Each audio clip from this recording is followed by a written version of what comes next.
Today in Apple News, we got 2020, the year of AR, iPhone SE 2, an iPhone SE replacement, Google Pixel 4 is out, and more. I'm Skylar, let's get started. So it has been 2 weeks since my last video, and since my last Apple News. I was on vacation, okay? Now, the thing is, the amount of Apple News is really like no more than any other week and like any other few days. It's just a pretty similar amount. In fact, it might even be less. But anyways, here's the news.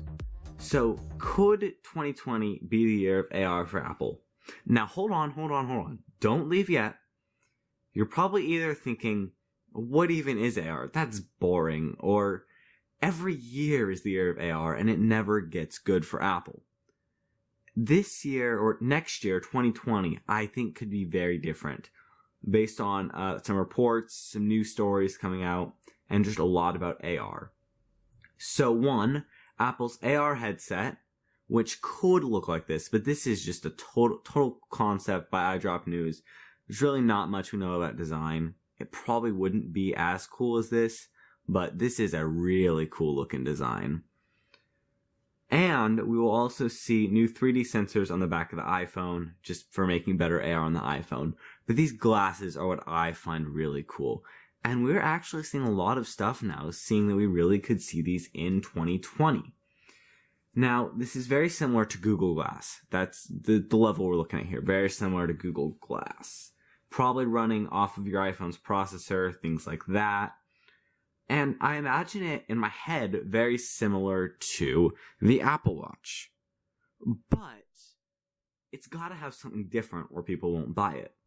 Maybe something like asking Siri to show you where your car keys are that have an Apple tag, and then you can see arrows in an outline that tell you how to get there. Or it could show you arrows on the road as you drive. As I was writing this script, just so many cool ideas popped into my head. I just don't even know how many things to expect here. But knowing Apple, we might just get nothing. Or maybe we could finally get that innovation we heard about recently. Maybe we could finally see that. But who knows?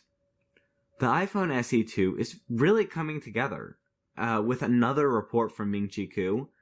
He affirms in this report that it'll be an iPhone 8 style and will come in 16 or 128 gigabytes. It'll also have silver, space gray, and red color options. A starting price of $399 US, $449 for the 128 gigabyte. Presumably, that's just my guess based on other things, but the $399 is from him. So that's a pretty solid price that we're looking at there, and a good price to go for there. I think that'd be a super solid price for people to go for. It'll have the A13 processor from the iPhone 11s for this year's, and 3 gigabytes of RAM. We're still looking at an early 2020 release date. 3 gigabytes of RAM is just as much as the XR from last year, so those are solid specs there. iPhone 8, solid design, really a cool phone to replace those 6s, 6Ss, SEs as all these old phones start to go away with this new, truly awesome phone. Dark mode can save your battery life. So this is a test by PhoneBuff. They use these robots to perform very calculated tests on, I think, iPhone XS's, I think is what they add. Now here's the deal here. The light mode phone was at 30% battery when the other one died.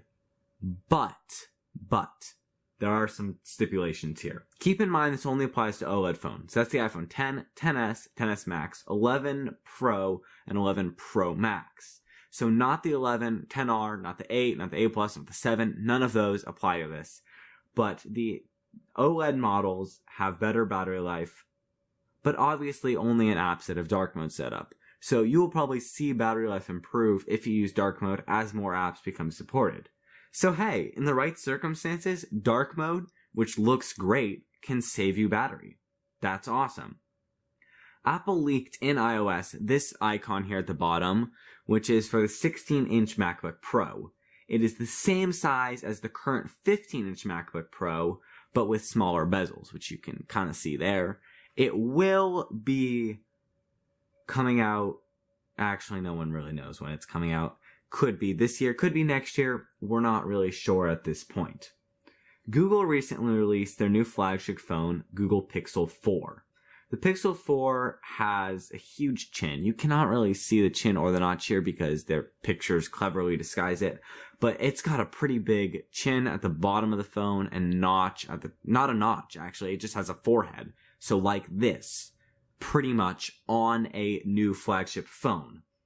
Also, it's got a super fast Face ID that works with your eyes closed. Wait. That is a security flaw, not a feature. Fast is good, but your eyes closed is not good. That means when you're sleeping or knocked unconscious, someone could unlock your phone. They are fixing it, don't worry. In a couple months, it'll all be good. So yeah, that's not great. Got some cool radar gimmicks and stuff with the cameras. And Pixels used to lead this camera game, but now the iPhone is fairly comparable to them. So there's not really much to worry about there. I would just say, whichever one you like better. Google software is getting pretty good. So if you're a Google software person, go with that. Apple software person, the iPhone. Although Pixels are getting pretty expensive. We're looking at $800 to $1,000 now, up in that iPhone range for Pixels. So not necessarily the best thing ever. I'd recommend, personally, checking out one of the reviews on it. I really love the LTT Linus Tech Tips review. There's a good MKBHD one, a lot of cool ones out there with the device in hand that give you a lot more information. The new Beats Solo Pro has been released by Beats, who is owned by Apple. It's got Hey, Siri functionality, noise canceling, transparency, which transparency just filters in noise. So I guess if there's a bus driving up to you and it's honking your horn, you can hear the horn honk and not get run over by a bus. And Hey Siri or OK Google.